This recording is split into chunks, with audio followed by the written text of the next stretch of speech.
నేను ఇలా కాంగ్రెస్ పార్టీని ఎందుకు జాయిన్ అయినానంటే సోనియమ్మ శ్రీమతి సోనియా గాంధీ గారు తెలంగాణని ఇచ్చిండ్రు కాబట్టే నేను ఇలా కాంగ్రెస్లో జాయిన్ అయినా అని చెప్పింది. మళ్ళీ మీరు కాంగ్రెస్లో తెలంగాణ శ్రీమతి సోనియా గాంధీ గారు తెలంగాణ ఇచ్చింది అని చెప్పిండ్రు కదా.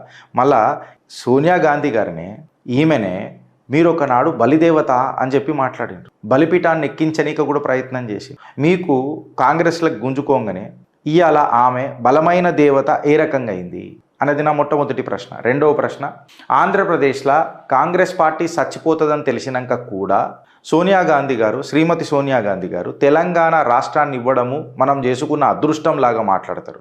మళ్ళీ నా ఆత్మ బలిదానాలకు విలువ లేదా అని మాట్లాడిన ప్రశ్నకు రేవంత్ రెడ్డి దగ్గర సమాధానం ఉండదు. ఎందుకు చెప్పాలనా, ఆయన ఏ స్కూలు, ఏ కాలేజు, ఏ కంపెనీలలో పనిచేస్తున్నాడు చూడు. ఇప్పుడు అసలు ఫస్ట్ ఆఫ్ ఆల్ ఏ విలువనైనా ఆయన భుజాన్ని ఎత్తుకున్నాడా అని అనేది ఒక ప్రశ్న వస్తుంది. ఇంకొకటి మర్చిపోయారు మీరు, మీ జననం మీ తొట్టెల్లేసింది బీఆర్ఎస్ ఏమో, అది మర్చిపోయినావు. సో రేవంత్ రెడ్డి గారు చెప్తే నన్ను తొట్టెల్లేసింది బీఆర్ఎస్లా, నన్ను స్కూల్కి పంపింది బీజేపీలా, కాలేజు టీడీపీ, అలా నేను డ్రాప్అవుట్ని ఇగో చూసినావా, స్కూల్ డ్రాప్అవుట్, కాలేజ్ డ్రాప్అవుట్లకే కాంగ్రెస్లో ఛాన్స్ ఇస్తారు. ఇది యాక్చువల్గా ఉండాల్సిన స్టేట్మెంట్ రేవంత్ రెడ్డి గారికి.